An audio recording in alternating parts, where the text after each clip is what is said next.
Hey everyone, how we doing out there today? This is the Flip Flop Investor Show, and I am your host, Todd Bayer, the Flip Flop Investor himself.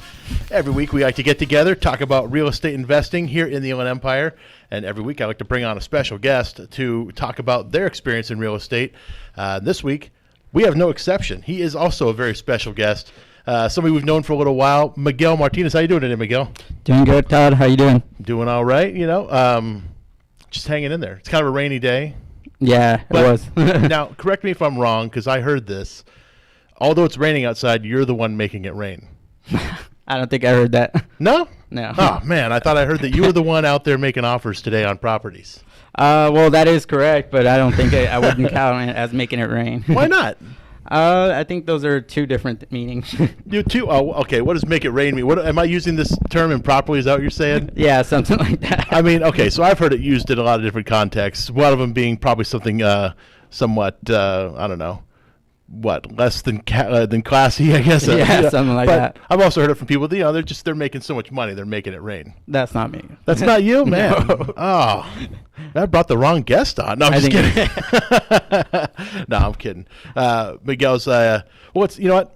Why don't you tell everybody a little bit about yourself, who you are and what you do? My name is Miguel Martinez. I am originally from Colton, California. I work with Local Homeowners boy. Resource Group.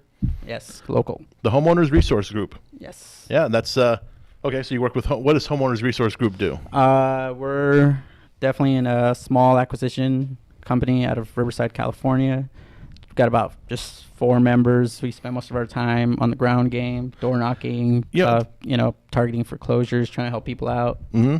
That's funny because I wouldn't call 4 people a small group. Really? Because like most people in real estate are like a solopreneur. They're like a one-man shop.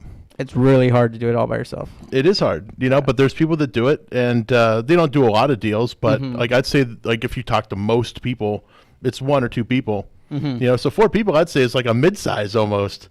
Yeah, we're doing pretty good. Considering you guys' volume too, I mean, you're doing like mid-level amounts of volume. So we're actually trying to scale up at the moment. But, I know. I mean, that's just conversation for your next week's guest, actually. Oh yeah, Am I getting another homeowners resource guy next week? I think so. I think your transaction coordinator has it for the 24th. Okay. Yeah. Okay. So hey, another blue shirt. We'll look forward to that next week. Yes. But the thing is, I don't look at who's coming on next week. I look at who's going to be here this week, and I want to know all about Miguel. So, okay.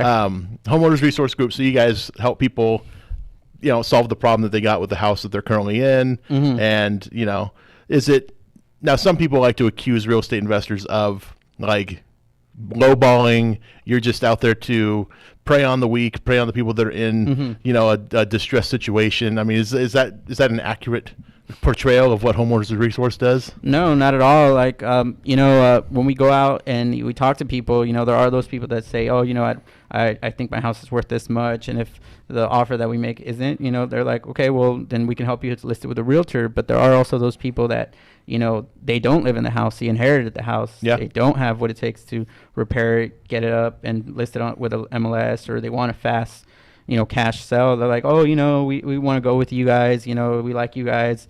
Just want to close as quickly as possible. Yeah. And we tell them sometimes 15 days, sometimes, oh, can you do 10? Yeah. And so we provide a service. Like we're coming from a good place. And of course. And if we show up to the house and we're like, wow, like this, your house is in good condition, this isn't the houses that we usually go for. Would you like to see what we would offer and what you would get with a realtor? We're really upfront. Right. So I think I think to condense that down maybe a little bit is that, you guys aren't offering one solution. No, not at all. Because there's no one size fits all answer for everybody's real estate woe, right? I mean, there's a lot of reasons people could go into distress, and you guys are there to answer all forms of distress, which can, it can run the gambit. You and I have talked about yes, we have people that have serious drug problems, right? Those problems.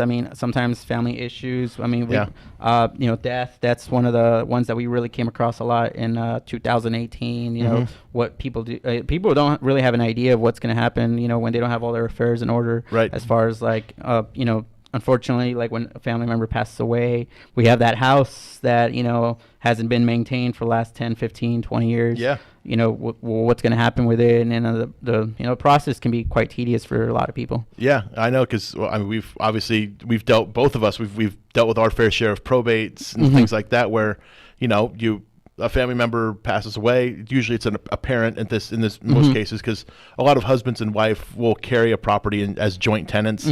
So when one dies, it just goes to the other person, and then hopefully they're making a trust or something like that they can transfer the property into. And then, when they do pass away, their heirs are not going to be stuck dealing with trying to figure out who has title and all this stuff, because you've seen the families warring before, right? Yeah, definitely. I can get real messy real quick, but I think towards the end of last year, we also came across one where, the brother had passed away, so there was no wife involved, so the sister had to still handle a lot of like that, the procedures, but we were able to help her out with the process and really guide her in the next destination. And he had no children either? No, he did not. Yeah, so I mean, it's kind of like next of kin, right? That his sister's being the closest to him at that point. Yeah, so he was already in his early 70s, and his sister being mid 40s. So wow. So there was quite the age gap, but at the same time, he didn't have any kids or next of kin. Yeah. Obviously, parents had passed away a few years ago, so we helped her out with that process as well. Yeah. And we're not probate attorneys or anything like that. So, anybody that has any interest in getting involved in the probate process, go talk to your probate attorneys out there. There's succession attorneys, people that can help you set up family trusts and stuff like that. We're not those guys. So. Not at all. Yeah, we're just talking about it from an investment standpoint, because obviously a house is a big asset that comes around for us, and one of the methods that we employ, you do as well, is finding it through a probate process. Where, generally speaking, when you're going after a probate lead, are you going in right at the beginning before they've even made a probation filing, with the court, or are you going in after that initial filing's been made? Well, in my experience, just the last deals that I've dealt with as far as probate, it's usually through a lead of something, a lot of burnt properties, and I usually just want to know what the process is going to happen, what it's going to be. And I usually do go in not with the quote unquote investor hat, but more of okay, how can I help? Because a lot of people are they're in that distress situation. They want to know what's going to happen. So we do usually go before the probate. Yeah, so you're actually helping the people that that own the property or the rightful owners of it after whatever. You're helping them kind of file for the probate, get the whole thing going, hoping to expedite that in some way. Letting them know how much it's going to be for a probate attorney. I mean, there's a lot of people they're not really sure where to even start. Yeah, exactly. I mean, we've seen some bills come in, but. I mean, generally speaking, maybe we shouldn't put a price on it on the air, because probate attorneys charge different prices. But correct, it's not something you want to pay for. I think the moral of the story is for people that if you have a succession plan in your own mind, you should get that into a trust, because a trust is the only thing that avoids probate in California anyway. I don't know how it is in other states. I've never actually looked into it, but neither have I. I think probate law is the same nationwide because of. There's a piece of legislation out there somewhere, and I can't remember what it's called, but maybe somebody can email me and let me know what that is, because I knew it yesterday. I just can't think of it right now. But you'll remember it later. I'll remember it later when it's not important anymore. My wife, she'll be like, "Oh, cool, that's interesting." At dinner somewhere. Exactly.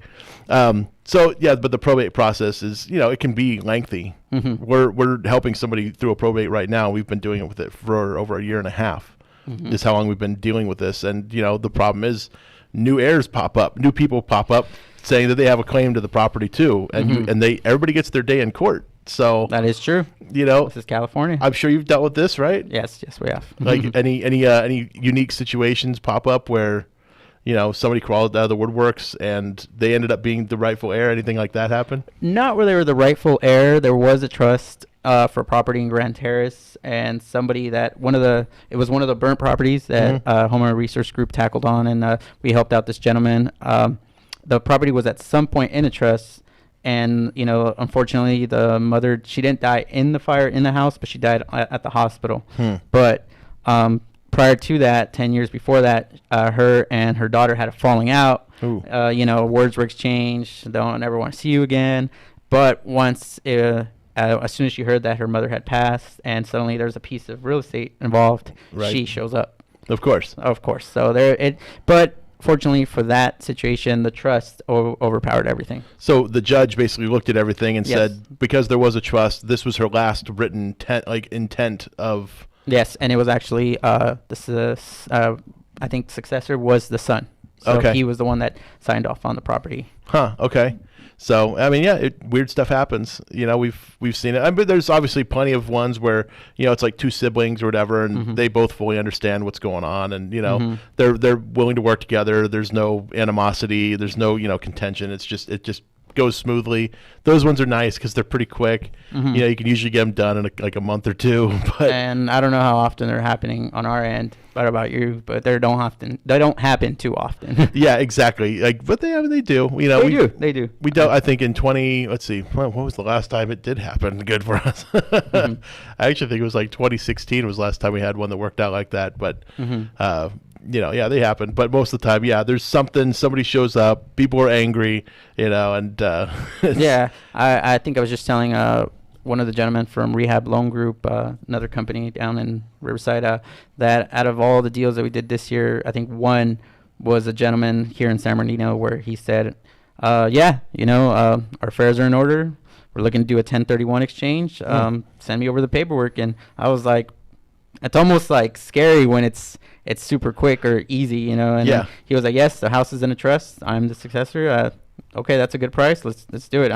It's almost scary when it happens according to plan. Like I'm like, right. Are you all right? Yeah, because a 1031, I mean, that's something that you got to know what you're doing when you're doing a 1031. Oh, it's not his first, so. Yeah, so he obviously knows some stuff about real estate because, for people out there that don't know, a 1031 exchange is when you exchange like a rental property for another rental property, and there's no taxable event there because, if you had bought this property for $50,000, 30 years ago, and now you're selling it for $300,000, there's a $250,000 gain, which, if you don't want to pay taxes on that, you can defer that tax by doing a 1031 exchange where you're buying another rental property with that 300,000 or a series of rental properties. Doesn't have to be just one, but you do have to be buying rentals.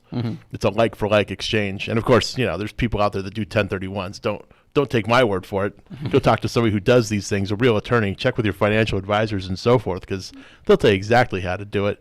I'm just some guy on the radio, I'm talking here about right with you. Yeah, me and Miguel, we're just hanging out, talking about how we do real estate deals. But 1031, I mean, that guy obviously knew what he was talking about. So, yeah, I think he was liquidating his father's estate. So again, out of all the deals that HRG has done, it was almost scary where he was like, yeah, go ahead, let's do it. I was like, really? Like there is no out of this world sibling that's gonna pop up? Like you have all your affairs in order? Like, yeah, let's go. I was like, wow. Yeah, it's almost scary. I don't know. You said about 2016 is the last time one went according to plan. Yeah, about that. And we've had other deals where they're just they went off right. Like nothing happened. I remember I had a triplex that I sold to another investor, and when he bought it, I mean, everything went exactly like it was supposed to. There was nothing that came up. We already did all the work. The property inspection was done. Nothing was found. Like termite, everything was good. Like it's just everything was just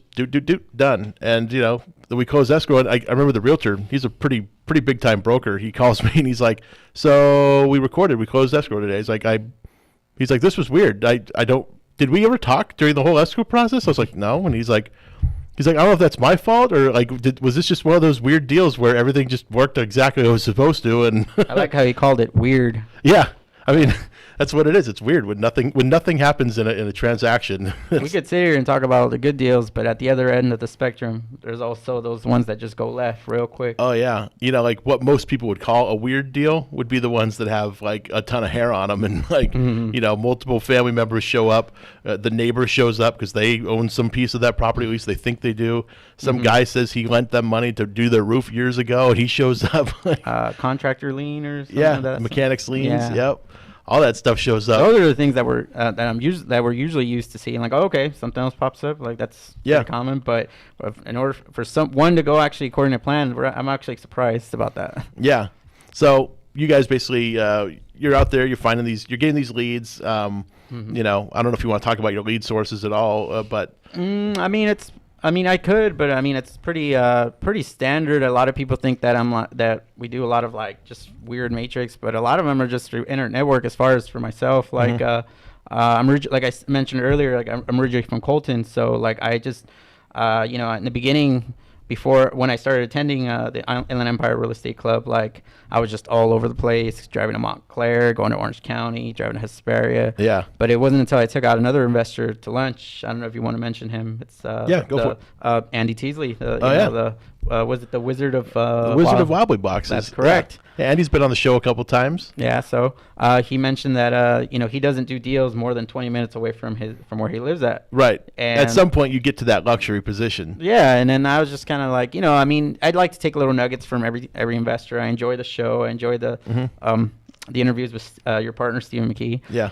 So I just focused on that. I'm like, well, why am I driving to all these places? He would, Andy would say like, the best way to find deals is to get off your butt, put on your shoes, get in your car, go out and find them. I just turned off the laptop and I did just that. Just drove around Colton, Grand Terrace, Rialto, Bloomington, and eventually I landed on 2 deals in Bloomington that I called Charlie upon. Charlie is the owner of Homeowners Resource Group. He put him under contract. Again, that was one of those weird ones where the negotiations took all but 20 minutes, so I was kind of surprised about that. Yeah. And then he brought him, and he did a joint venture with your company. Yeah, 2 of them. Yeah. Those 2 deals, right across the street from each other. Yeah, 2 on the first one. I was kind of spoiled on that, too. Yeah. That kind of really is what set it off. I mean, there was some prior stuff of me and educating and trying to figure myself out, but that right there was like the turning point. I think March 31st, 2017. Okay, that was like your first deal. Yeah. That was the closing of those, Bloomington deals. I remember those. Yeah. Those were fun. Hell's Angels had taken over one of those. Yes, and then I also remember, because I'm the one that took the phone call and actually got that lead through a Bandit sign. Oh, nice. So I started with I know it's weird to say with little to no money down, but I basically bought those plastic signs from Home Depot, black Sharpie, put up like 200 of them. And dang. I got a lot of prank calls from like tenants, calls thinking I was a realtor, but eventually the gentleman called, and I've never met somebody more motivated in my life. Yeah. I don't know the backstory on that deal, but I just remember that the Hell's Angels had taken over the property, but I don't think they were the owners, right? No, they were the I think the son was the owner. No, the son was the one from he rented to his mom, but his mom, she was elderly, I think about early 80s. So I mean there was just a lot of things, but what struck me as odd was that he said that he had called everybody. He called everybody, but nobody went. Wow. So he said that he was really old school. He said he even sat down and went through the phone book and called everybody, and nobody called him back. Wow. So when I took the phone call, he was like, I was like trying to set up an appointment, qualify him, find out a little bit more. And then when I was trying to set up an appointment, he's like, "What do you need an appointment for? I live in Colton. I'll meet you there like in 20 minutes. I don't want to talk numbers, but you saw obviously the contract. I mean, this guy was extremely motivated. And then from that popped off more leads from Driving for Dollars, Bandit signs, some family members. It goes good with like Internetwork. My mom and my aunt, they actually sent me 2 leads, and then my aunt sent me 1, and actually we did end up getting those houses. Oh, okay. And still in the Colton Grand Terrace area. Yeah. So I mean, that's the thing is, and we say it all the time, don't be a secret agent. A lot of times when you say that, it applies to like a real estate agent, but if nobody knows what you do, nobody's gonna like help you find stuff. Like your mom, your aunt obviously know like what you do, so they're like, "Hey, Miguel, I got this person that has this house they need to sell." If they didn't know you did that, they wouldn't have called you, because why? That's true. I mean, another thing is they just they didn't usually go as far as like, I have this person that needs to sell the house. It would just be more of a phone call like, "Hey, there's a house that's burnt on this street. Yes, it wasn't burnt yesterday, so you might want to go look at it." Yeah. And that's actually how the phone call went for the Grand Terrace property that we were just talking about. Yeah. With the trust where they're all set up. Yeah, but actually that actually went pretty smoothly. There has been other ones that have dragged out pretty rough. So. Oh yeah. So let's take it back a little bit. Let's go before you got into real estate investing and everything, because we were talking before. We were talking yesterday, or was it yesterday or 2 days ago? I don't know. We went to lunch the other day. Okay. And we were talking about sort of like your transition from like high school to college. Like, you graduated high school in 2007, which was like the worst time in the economy to like graduate high school and like enter the working force, right? Yeah, it really was. Like, I'd like to get a job, please. But we're going out of business. So that was pretty much the picture I graduated, high school from. Like, went to community college, kind of like sitting there like, okay, well, professors telling us the economy's in the dumps right now. So Yeah. I'm kind of just like, okay, then what am I here for? Still trying to figure out, doing the whole typical switching majors a couple times. And then I took like a 3.5 year break between community college and the university. I'm still trying to figure things out. I mean, then eventually just decided to go back to the university, graduated from Cal State San Bernardino with a business degree, thinking that, things were going to change. And, I get to the corporate world and I found the system to be a little bit flawed.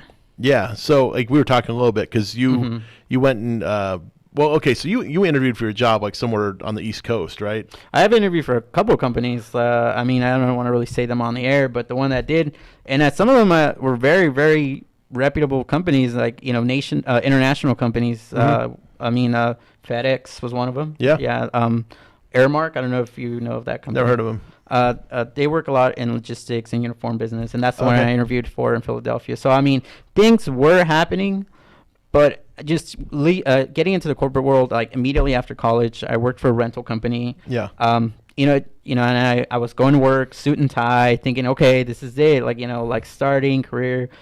But it just seemed like the system was flawed for me. Like, like I saw the gentleman that was basically the position that everybody wanted to have eventually, making the 6-figure salary, right, being called the boss, but he didn't really seem to love his life or even like it. Like he had the 6-figure salary, but he commuted all the way from Murrieta to Victorville every day. I don't know how long time wise that is, but that's not too bad. I mean, there's worse commutes out there, but Murrieta to Victorville, that's pretty long. There's probably some people on listening right now that are on the freeway thinking like, I would love it if my commute was only Murrieta to Victorville. If you're here from here to LA, it's not really like mileage; it's more time. Yeah, so. There's a lot of people, but you know what? For those people that are listening to the show, congratulations, good job, because this is what you should be doing during that time: is educating yourself.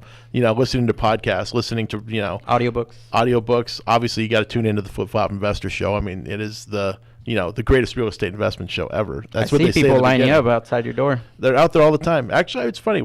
I do run into people every once in a while that listen to the show. Yep, fans. You got a fan thing today. We'll talk about that later. But yeah, going back to working in the corporate world, having that suit and tie every day, it seemed, sort of flawed where I wasn't really making that much more money than I did when I was working in like a warehouse. So it just seemed a little odd because the gentleman that was making the 6-figure salary, he didn't seem to have the life that I wanted. Like, no wife, no kids, no girlfriend, just the career, the 6-figure salary. And every working week all the time. And every week was 72-hour work week. Wow. Every week. Yeah, they start you off like hard, so, Dang. but, I think it lasted about 5 months before I quit, and I did it like professionally, did the 2 weeks, but in those 2 weeks everybody was like, what are you doing?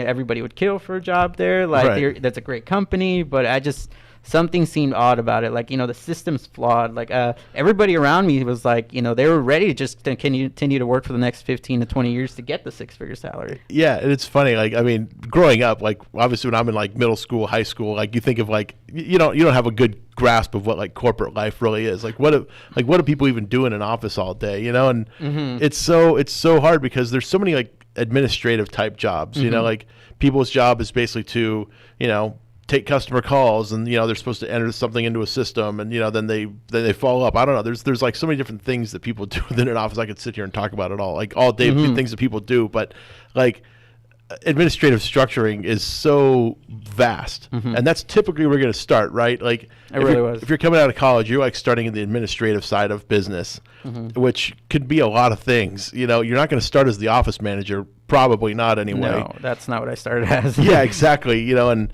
I mean, in your case, you're working for a rental car company that, you're out there washing cars. Yeah. As a college graduate. Yeah, everybody had to do it, whether they were the assistant manager, manager in training, the intern, everybody had to do it. I saw the branch manager, guy with the 6-figure salary, he was still washing cars every once in a while. Yeah. So, but I mean, I know when we had lunch, you asked me like, oh, did you work at the corporate building? I'm like, no, I thought that's what I would be working at with the college degree, but it really wasn't at all. Like, you're still like, not initially anyway. Not at all. Not at all. So, I lasted 5 months, and I quit, and then I started taking interviews. That's when I went to Philadelphia, did an interview with them for Aramark. I did an interview for FedEx. So they're very known companies. Yeah. Then I did this. I even moved. I moved to Texas, started doing stuff out there, but didn't work out as well. I just, so now I'm back. I had already moved out since before college. So next thing you know, I'm kind of like down again. I come back from Texas. I move back in with my parents, still not knowing what I'm going to do. Mm-hmm. And then I decided to get 2 jobs. Work one at the family business, a restaurant, and one at a supplement shop. Okay. So, I mean, work ethic was there, but I think what I always lacked was direction. Yeah. So. Well, it's tough. I mean, like, especially like in the United States, our education system teaches nothing about entrepreneurship, mm-hmm. starting a business, being your own boss, that mm-hmm. sort of thing. Like, the education system is really designed to create people that are able to work for companies and, create worker bees essentially. Mm-hmm. And, you get set up with your salary package, your pension package, maybe, which they don't, a lot of companies aren't even offering that anymore. Mm-hmm. I heard UPS cut pensions the other day. So, oh, wow. That's kind of a big deal. That's mm-hmm. a big company cutting pensions. But actually, I just had a conversation with a friend the other day. I was like, well, I never really knew what the lines on my when I was an employee at 10W what's the W2. A W2. I don't know what those lines meant. Like my employer had to explain them to me. That's kind of odd because they're gonna explain to me in their favor. Like, why didn't my professors really explain to me what those lines all meant? Like A through H, A through G, like right. Yeah, all those things you got to fill out on the W-2 form, like, nope. How many dependents you have, should you, like, all those things. Those are, how to write a check.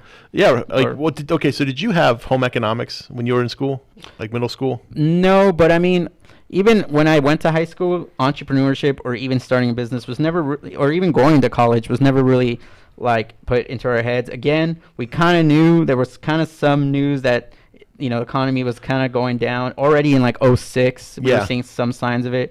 But as far as like in Colton, there was never really, I never really knew too many business owners. It was mostly either, you go to work for one of the local companies here mm-hmm. or you just start working at a logistics company. Yeah. So eventually, much like in entrepreneurship, you just got to figure it out. Right. You just have to figure it out on your own. Yeah, exactly. And that's what it is. It's a grind. It's a hustle. It's mm-hmm. Like you just have to be determined to succeed and stick to it. Mm-hmm. Right. I mean, I don't know. It's one of the hard things about being an entrepreneur and talking to people who are not entrepreneurs or people mm-hmm. that don't have that entrepreneurial mindset. Mm-hmm. The people that do not read, personal development type stuff, like they just do their thing and like they go home and they have their family lives and stuff, which is great. I appreciate those people, but for the people that want to be entrepreneurs, like they're constantly doing stuff. They're educating themselves, mm-hmm. and they're, for a lot of them, it's that fear though. It's the fear of making that jump. The fear of the unknown. I think but I mean, I did grow up with an entrepreneurial dad that eventually did kind of say, hey, I'm out of here. Like, I'm going to go start my own business. And he did start he still has a restaurant today. We were talking about it earlier mm-hmm. where, I saw the struggle. I saw what it was like not to really make money in the beginning and sometimes come up with no money. Right. But, and then also that 5-year mark where he kind of got over the hump and next, people were coming out to him. Mm-hmm. He was getting catering orders. So, I mean, I did see a journey, but at the same time, there was also like me working in the family business. I also saw kind of like the things that could go wrong, the micromanagement, when to step away from it. But like I said, going back a little bit, I think it's 2016, around the same time, someone recommended reading Robert Kiyosaki. Which one? Rich Dad Poor Dad. Okay. The Gateway Drug book. yes, it is. To a lot better books too as well. Like just expanding your mind. But I met somebody that actually was in a joint venture deal with you guys. Or I actually knew him from Cal State San Marino, but I just ran into him at the mall, and he invited me to the community to the Inland Empire Real Estate Club. Oh, really? So at the same time, it just kind of things clicked together. Like I was reading about real estate, not knowing what the next step was, then somebody invited me to the Mission Inn, to the meetup. It's weird because, like as soon as you start doing something, like all of a sudden your mind is like open to the possibilities within that thing, right? Mm-hmm. It's like when you buy a car, all of a sudden everybody's got that car driving around on the road, right? As soon as you start reading books about personal development, all of a sudden these opportunities show up you didn't even know existed before. Mm-hmm. So your buddy, who's telling you like, hey man, there's this club out in Riverside, you should come check it out. And like now you're like, oh yeah, I'm kind of reading about real estate right now, maybe. And then help that he also had a deal with you, so I was like, okay, I officially know somebody that's doing it, so it is possible. Like, and then So that's the other thing too, Yeah. and and that's probably why we have the show. That's why I bring on people. It doesn't matter their experience level. I just like to show all the people out there that are tuning in that there are people here locally doing this stuff. It's not just people on the TV. It's not just Tarek and Christina and Scott Yancey. It's not just those people out there doing it. There's other people. There's local people that we're just regular folks. We don't have crazy TV shows. I know I might have a big time radio show and all, but on a nationally recognized brand, I don't even NBC. That's a big deal. But I mean, not everybody your has schedule must be filled up for the next 2 months. It is. Oh, right on. At this point, I think it actually is. I think we have guests for the next couple months already lined up. Thank your transaction coordinator. Exactly. Thank you, Joanna, for setting that up. And those of you that tune into the show regularly, you know Joanna. You've probably met her. She's been on the show. So anyway, I don't know. We were talking about showing people that there are people out here locally that do it. Last night I went to the Black Inland Empire Real Estate Investment Club, the one run by Thomas Chappelle. Yeah. And a lot of the folks there, they're kind of saying the same thing. We need a community of people because, they're saying in their own community, they don't have a lot of people that do this kind of thing. And it's important for them to have other outlets where they can talk to people and get to know people within the investment world because people want the prosperity that's available in real estate. But how do you get it? And it's tough without a mentor. It's it'll be hard. Steve was my first mentor. Steven, my business partner now. It would have been difficult going into real estate without him because he had a better grasp on construction costs. So when I'm looking at a deal, that was the big question mark when I'm looking at my deal profile. What do I put here? I have no idea. Repairs and things like that. Okay. What does an air conditioning cost? Well, it depends. I mean, there's so many factors that go into things, and that was hard for me. And without Steven kind of helping out with that little part of it, and then walking the properties and giving me some confidence that I'm not missing something. Even though he wasn't much more experienced than I was, he'd only been doing it about a year prior to that. So a year's a long time. People don't think it is, but I mean, sometimes I look back, March 31st, or if you want to say March 1st, the day that contract was signed, I'm barely coming up on 2 years, and I mean, I think, I have made some money, but it's a weird thing to say that the money is second. More importantly are the people that I've met, the experiences that I've had, the things that I've learned. I mean, I think I learned more about business in the last 2 years than I ever did all my time in college. Yeah. It's funny because you don't know about business and you learn the importance of all those administrative roles that happen in a bit. You'll start learning all that stuff as time goes on, and it's you get so much more experience working in starting your own business than you would going to work for a company because you're just going to learn that one job, and you might know a little bit about some of the other people do in there, but you're not qualified to take over somebody else's job in another thing. But when you start your own thing, you have to wear every single hat right in the beginning. That's correct. That is correct. So you're the door knocker, you're the guy answering the phone, you're the guy writing up the deal, you're the guy doing all the research, you're the guy following up with them, you're the guy going out there finding the financing, you're the guy doing the entire thing. Yeah. So I mean, it's just an entrepreneurial life. You gotta figure it out. You're on your own. I mean, but luckily, like I said, I was attending the IEREIC, your meetup, you and Stephen McKee's meetup, and met some people, took some people out to lunch. But then I really, early on, I think after the second or third, I was okay, I don't want to just think about doing it or talk about doing it. I actually want to do it. I don't want to just become looking back on it, what they call a seminar junkie, where you just go to all of them. I actually did go to the Robert Kiyosaki one too.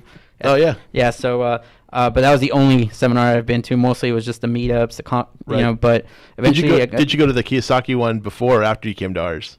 I think second. So first I went to the IEREIC and then afterwards Robert Kiyosaki. So you probably went to Robert Kiyosaki thinking why would I pay money for this when I've already got a resource back in That's exactly Riverside. what I was thinking. So, and then I mean, a lot of this was luck. I got lucky to meet the gentleman that was working with you, Luis Benmeyer. I got lucky to meet them. Well, I mean, I already knew Luis from college. He also went to Cal State San Marino. But I need to get him on the show. Yeah, it was luck that I saw him at the mall that day, though. I could have seen somebody else from school. Yeah, but it was him.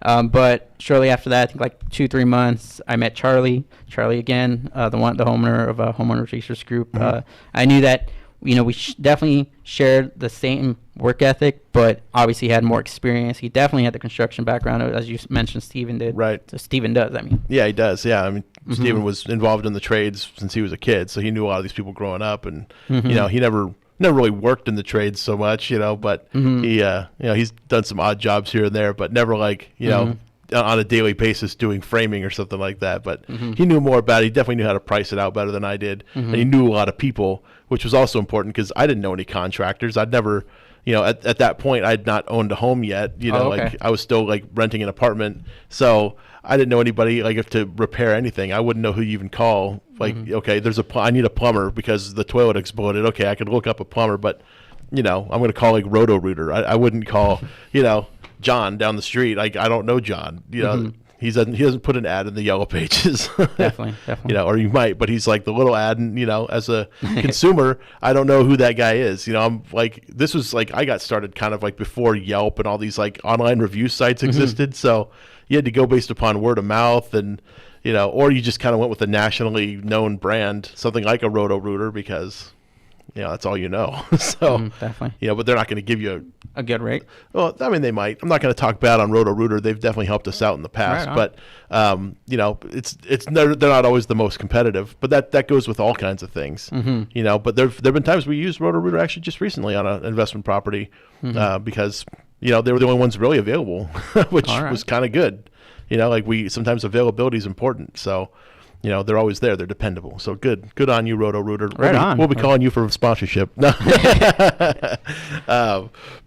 So I don't know. We were talking about all that mentor stuff, and so it's good you came to the club because you met some people that you could work with, and because changed some numbers. I mean, Charlie wasn't the only gentleman I had met. I had met other people, and they're part of the people that the IEREIC has for like the mentoring, like Lisa Milha, Andy Teasley. At the time, Jim was just Jim Keller. He was just not starting out, but he was really like ramping things up. Oh yeah. But I met somebody with the same hustle and probably even more hustle and drive than myself, which was Charlie. Right. And like I said, I like that we had the same work ethic. I mean, he was always on the move, always driving to properties. I mean, it just seemed a little different from everybody else I was meeting that was like, telling me about making offers on the MLS and, getting in touch with the realtor. This guy was like really in the trenches. So at the time, for somebody who like was still trying to figure things out, I came back from Texas, basically broke, but not in debt because I didn't take a loan out for school. So thank God. Okay.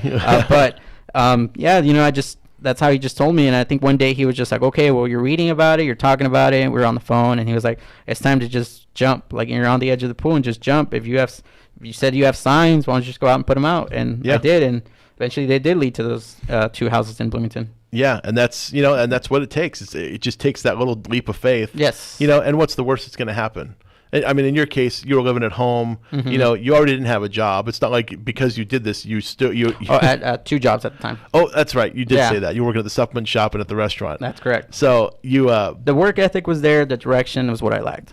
Yeah, and that's what mentoring is there for. Exactly, because I mean, what's the next step? I'm a guy driving home right now from my job. I'm sitting in traffic. It's raining outside. I'm listening to this show and I'm thinking, okay, great, I want to do this, but what do I do next? Like maybe I have some experience. I've been listening to podcasts. I'm on biggerpockets.com. Maybe I've even been to the Inland Empire Real Estate Investment Club, but I'm sitting here thinking, what do I do now? Like, how do you just start doing stuff? If you had to be in that position right now, like what would be like knowing that, like now some stuff, right? Yeah, I know some stuff. What would be like but little stuff. But you guys do the stuff that gets deals and gets leads probably the most effective way, which is FaceTime with people. Like you're literally spending time in front of people's faces. And so many people have a hard time with that. Yeah, I actually had a hard time with it myself. I remember a long time ago, the whole saying, like, how do you teach a kid how to swim? You just throw him in the pool. Well, that's kind of what Charlie did with me. Like, hey, he told me, hey, here's 30. This is before I even knew anything about Property Radar. He just told me, highlight the address on top of these, go to them, and just talk to them and see what's going on with them. And at the time, they were all people who were falling in default with their payments. So I was like, I didn't have like the blue shirt, like they didn't have the homeowner research group shirt. I was completely unaware. But you basically just go out and do it. And it's kind of like, it's kind of scary in the beginning. You're kind of like, okay, well, what is this person?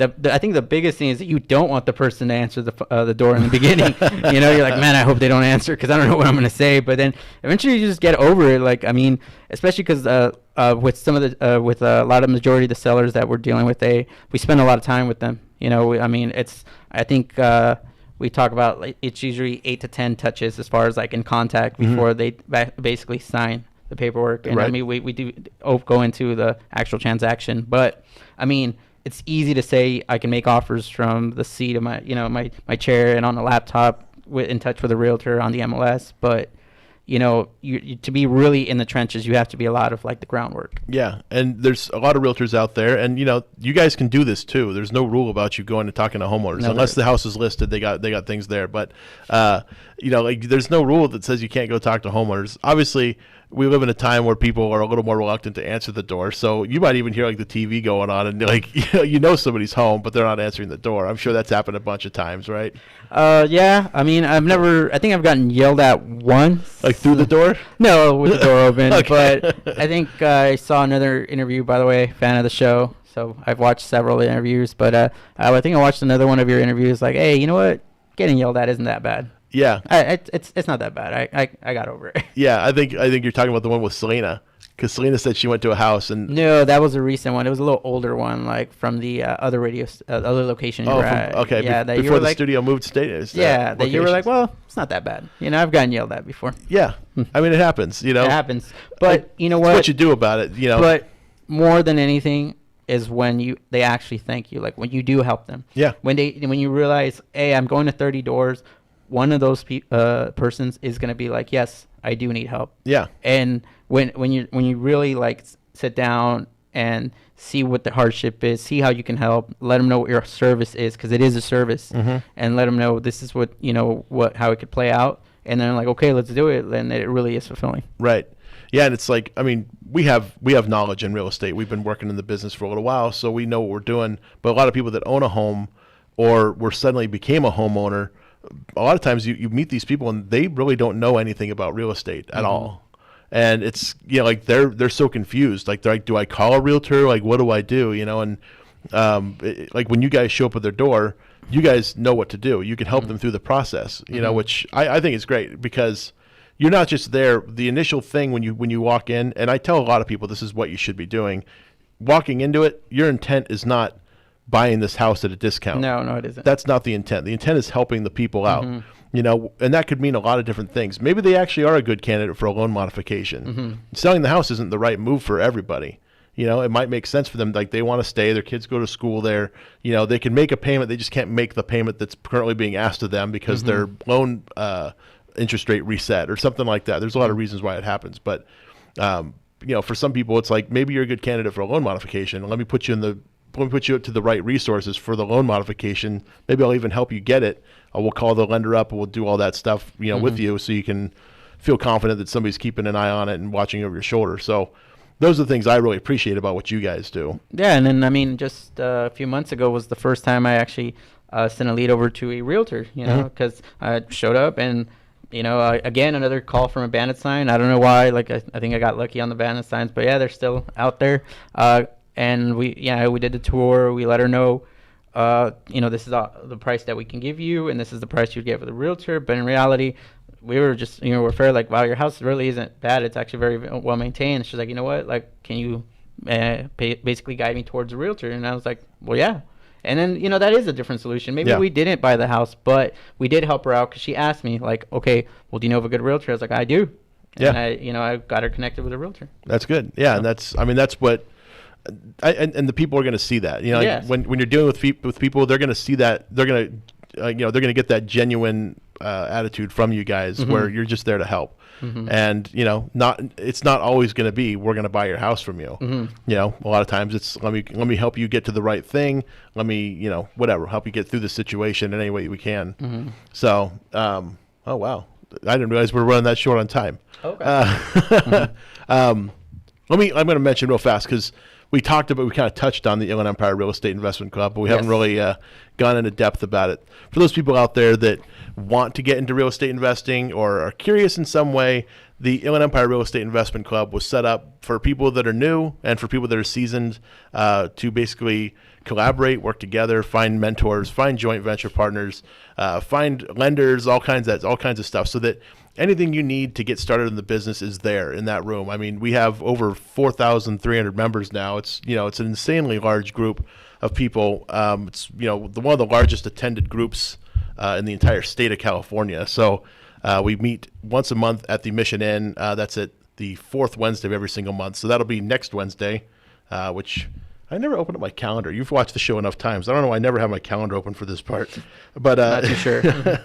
January 23rd at the Mission Inn, 6 o'clock p.m. is when it gets started. If you're a member, you can get there at 5. We have a little 1 hour pre-meeting sort of hangout hour where there's a couple drinks involved, for some folks out there that like to do that sort of thing. But we also have this Saturday, the 19th, we have Saturday morning coffee. Come out to Lift Coffee Roasters at 8 o'clock in the morning.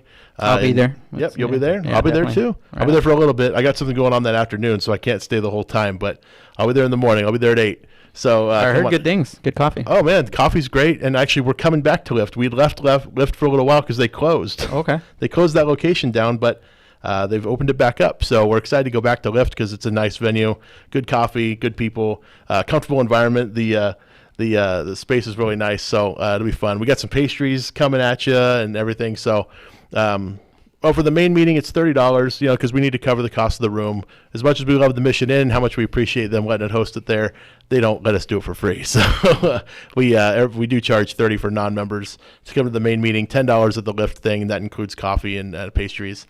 And we also have the cash flow meeting, which is on the first Wednesday of the month. Next one there will be on February 6th.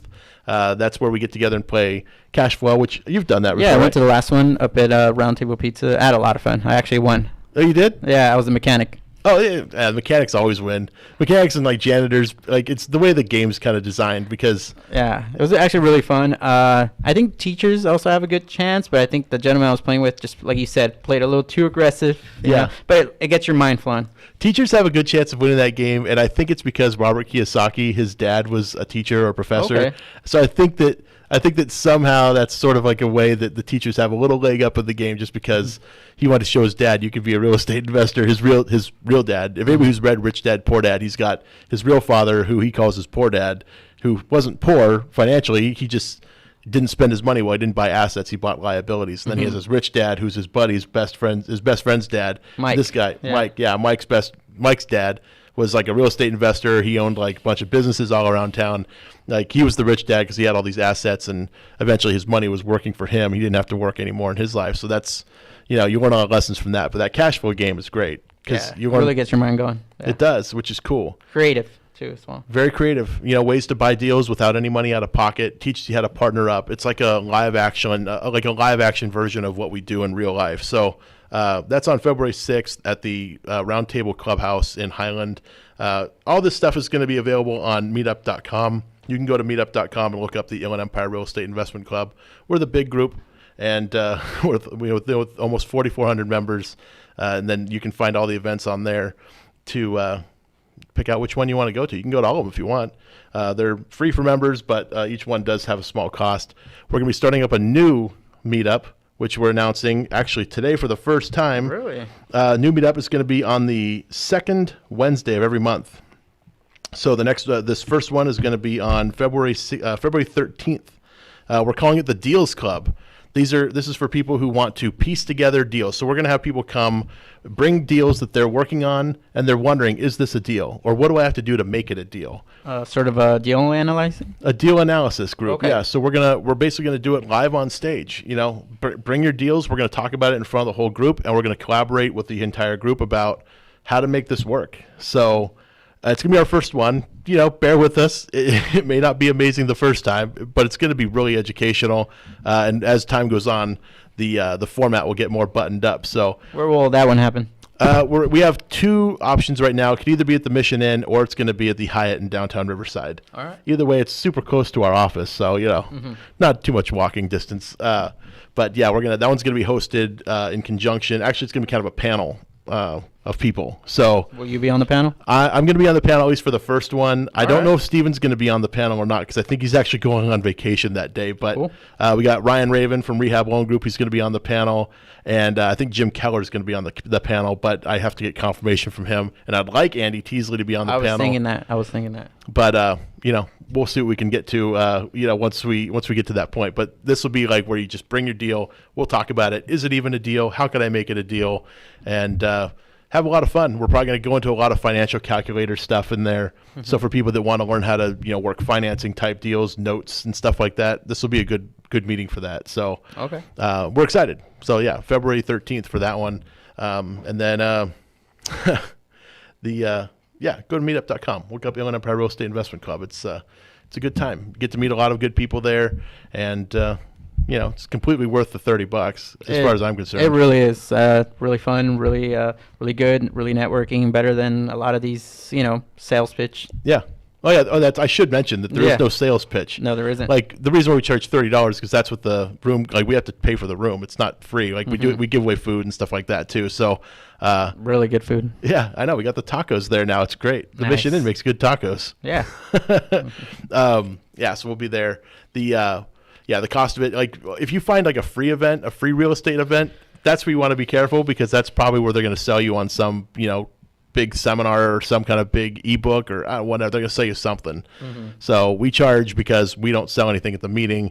It doesn't make money. The club costs me money every single month. It costs, all the sponsors that are involved. We all contribute to it to keep it alive and moving because we all benefit from it, being in existence. So I did. Yeah.